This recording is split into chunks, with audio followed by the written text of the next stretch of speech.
Allah yang Allah kasih fasilitas tempat tinggal seperti mana Allah mentakdirkan fasilitas rumah tinggal seperti manusia. Manusia, betul ya? Ya, kita lihat ya rumah kura-kura, semana rumah kura-kura, ya.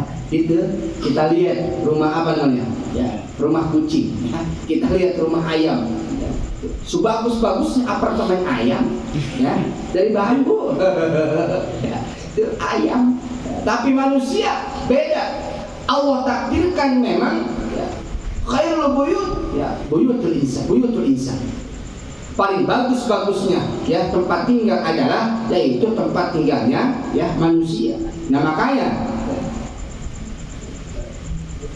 seorang ulama yang pernah berkata bahwa manusia yang mempunyai tempat tinggal ini nanti tempat tinggalnya bisa dua.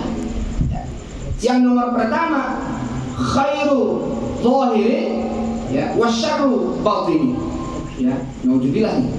Bagus tampak depannya ya tapi jelek dalamnya ya naudzubillah. Mana itu ya, ya dalam satu kitab dikatakan ya kriteria rumah yang pertama itu adalah yang pertama ya yaitu ya rumah ya alladzi ya kana la dzikra lahu, yaitu satu rumah yang memang di dalamnya nggak pernah dipakai berzikir kepada Allah Subhanahu wa Ta'ala. Naudzubillah ya.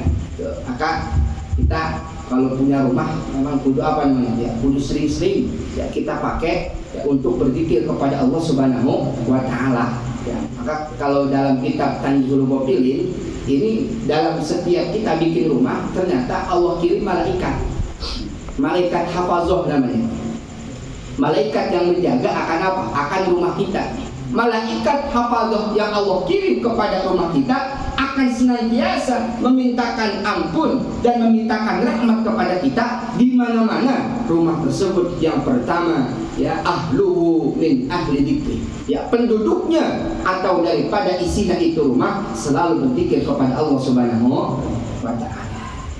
Mana kok punya bini dulu Pik ya, jadi kita yang kerja, bini yang ngapain? Nah, bini yang zikir gitu. Jangan salahnya kita yang kerja, bini yang kerja sama ngezikirin rumah gitu. Nah ini yang pertama. Yang nomor kedua yaitu rumah yang memang dijadikan musola ya. Apa yang dimaksud musola di sini?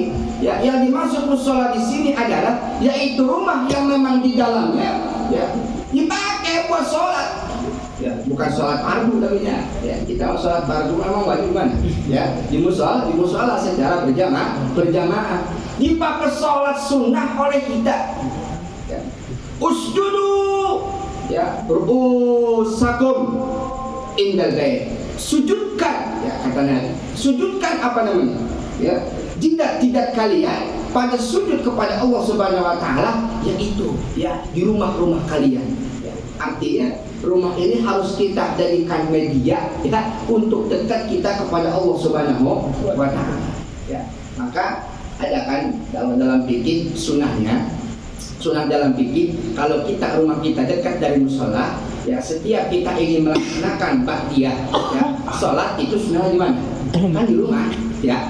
Kayak Nabi ya, dalam satu hadis dalam kitab Bulughul Maram ya, Nabi ini kalau sholat Jumat suka ba'diyah. Cuman ba'diyahnya nggak di masjid Nabi mah. Ba'diyah di mana? Ba'diyahnya di rumahnya. Kenapa? Ya karena ini memang ajaran baginda Rasulullah SAW. Ya, menjadikan rumah kita yaitu menjadi tempat sholat bagi kita. Gitu. Kalau kita menjauh jangan ya. Nggak ba'diyah loh, taruh di rumah. Sambil jalan sambil merokok. Apa gue udah diomongin. Udah habis tuh masanya kata malaikat tai gue tungguin. Ya, kalau kita mah kalau kata rumah kita main jauh mah babat di musola semuanya. Nah ini. Jadi yang nomor kedua, rumah ini harus kita jadikan media untuk kita dekat kepada Allah Subhanahu wa Ta'ala ya. Nah, yang nomor ketiga ya, rumah ya yang mana? Rumah yang memang tidak baik itu zahirnya baik tapi luarnya baik tapi zahirnya tidak baik ya, yaitu rumah alladzi la kana lahu sakana, yaitu rumah yang memang enggak ada ketenangan ya. Nah, ini bahaya nih, rumah yang enggak ada apa? Yang enggak ada ketenangan.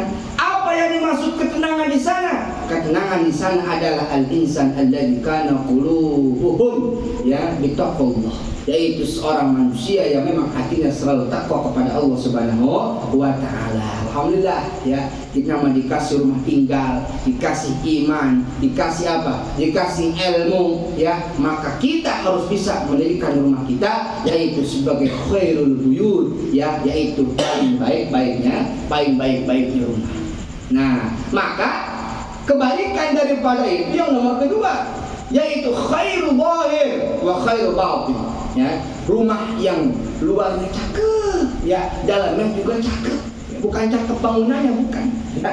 Kadang-kadang ada rumah kan bagus ya tapi gersang, ada ya. Ada rumah biasa-biasa ada tapi adem banget kelihatannya, enak banget kelihatannya ya. Bagi rumah saya ya gitu, udah di atas angin sepoi ya, yang punya ustadz lagi gua minta ya lo. Ya Allah ya, mana itu rumah yang luarnya dalamnya bagus ya. Tadi yang pertama rumah yang memang di dalamnya selalu disebut asma Allah Subhanahu wa taala ya. Yang nomor kedua, nah ini yaitu rumah yang memang di dalamnya alladzi kana lahu ya takliman ya, rumah di dalamnya yang dipakai taklim ya. Allamal ilma. Apa itu taklim? Taklim itu adalah allamal ilma, mengajarkan ilmu ya. Maka kalau kita punya rumah, maka gue bilang punya bini dulu enak banget. Kalau kita punya rumah nih, ya kan ada bini kita, ada siapa? Anak kita. Ya lo kalau kata belum punya bini, ada adik-adik kita. Usahakan diadakan di dalamnya taklim. Ya, yang dimaksud taklim gak kudu buka kitab, ya, nggak kudu ceramah, ya, gitu. Yang dimaksud dengan taklim itu cukup kita mengajarkan kebaikan kepada yang di dalam rumah kita, itu pun sudah termasuk daripada taklim, ya. Sebab allama, ya, mengajarkan, ya, gitu. Mengajarkan apa? Mengajar kebaikan. Kita punya adik, ya, adik kita udah bisa apa namanya, ya, udah bisa baca Quran, kita ajarin dikit-dikit tajwidnya kalau kita bisa. Gitu. Atau adik kita yang lebih pintar, kita nggak bisa, kita diajarin sama adik kita. Ya, lu jago ngajinya ajarin gua dah, gitu. Ya, yang penting rumah tersebut diadakan taklim, diadakan pengajian, diadakan ya sebagai apa? Sebagai fasilitas untuk ya bisa saling mengajarkan ilmu antara satu sama lain ya, yang terdapat di dalam penduduk rumah tersebut. Ya, yang anak mah kita udah punya anak, udah punya bini, ajarin anak kita. Ya, jangan sini ngaji Iqra dulu sama babak sebelum ngaji Iqra sama orang gitu. Yang biasanya itu mah urusan apa? Urusan ya bini-bini kita aja. Diajarin doa mau makan, diajarin doa mau tidur, diajarin doa mau ya mau bepergian, lebih baik ya jangan diajarin bocah doa mau senggama, jangan ya, gitu. Allahumma jannibni, jangan gitu lah, bahaya ya. Tuh, jangan Bang Amin sih bilang jangan diajarin doa gitu.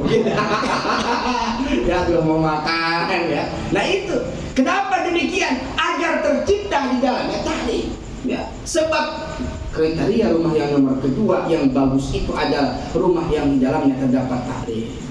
Itu di sini ya, emang di sini belum ada bininya dia, ya, gitu. Dia punya ajarin adiknya, ya, gitu. Dia apa namanya? Ya, mengajak, ya, kepada kedua orang tuanya atau orang tuanya mengajak kepada Bang Topik, nanti bayang dekat kerang kita ke musola. Nah, itu pun sama. Ya, sebab di antara kriteria taklim itu adalah yaitu amar ma'ruf nahi munkar, memerintah kepada kebaikan dan mencegah kepada kemungkaran. Ya. Nah, yang terakhir, yang nomor ketiga, rumah yang bagus itu jelas sesuai dengan hadis Rasulullah SAW. Khairu buyut alladzi kana lahu yatiman, ya, yaitu rumah yang di dalamnya terdapat anak yatim. Ya, maksudnya ada dua. Satu, maksud zahir, yaitu kita pelihara anak yatim di rumah kita. Ya, kita kasih, bukan pelihara ya, kayak kucing bisa. Kita apa? Ya kita asuh anak yatim di rumah kita. Kita kasih makan, kita sekolahin, ya, kemudian gede kita kawinin. Itu khairul buyut, paling bagus-bagusnya rumah. Atau ya, enggak ada anak yatimnya di rumah, tapi penduduk rumahnya adalah sebagai orang yang sangat cinta kepada para anak-anak yatim. Ya, ini pun termasuk. Nah, apa maksudnya? Maka jadikan rumah kita ini ya sebagai apa namanya? Ya sebagai wasilah, yaitu menyalurkannya kita kepedulian kepada orang lain. Ya, gitu. Maka kan Nabi ngajarin dulu kalau ada pengemis, Nabi itu ngeluarin duit dikasih sama Aisyah. Aisyah, nih buat pengemis. Entar Aisyah ngasih sama Fatimah. Fatimah dikasih tolong kasih pengemis gitu ya. Jadi dari kita ke bini kita, ke siapa? Ke anak kita ya. Kenapa demikian? Nah, ini adalah biar terjadi di dalamnya, yaitu saling mengajarkan antara kebaikan gitu. Nah, maka ya kesimpulan ya daripada semua itu jelas ini adalah merupakan nikmat yang luar biasa yang patut kita apa? Yang patut kita syukur, yang patut kita syukuri. Ya, la in syakartum la azidannakum wa la in kafartum in adzabi lasyadid. Ya, di dalam hadis Rasul, "Lam yashkuril qalil, lam yashkuril katsir." Orang yang kalau nggak bisa mensyukuri nikmat Allah yang sedikit, maka dia nggak bakal bisa mensyukuri nikmat Allah yang banyak. Wa man lam yashkurin nas lam yashkurillah. Orang kalau nggak bisa mensyukuri terhadap manusia, maka orang tersebut juga nggak akan bisa bersyukur kepada Allah Subhanahu wa Ta'ala. Ya, maka kita doakan mudah-mudahan ini di rumah yang baru ya Abang Topik, yang mudah-mudahan ini sebagai apa namanya? Ya sebagai pintu jodohnya gitu kali ya. Sudah dapat, udah dapat kali ya dekat batang musola enggak dapat di rumah. Apa berarti lu? Kita doakan ya mudah-mudahan hajat daripada sahibul bait ya semuanya dikabul di Allah Subhanahu wa Ta'ala. Mudah-mudahan rumah ini dijaga oleh Allah Subhanahu wa Ta'ala. Ya kita semua yang mudah-mudahan yang belum punya tempat tinggal, mudah-mudahan Allah berikan kita rezeki ya agar kita Allah berikan tempat tinggal. Amin ya Allah ya rabbal alamin.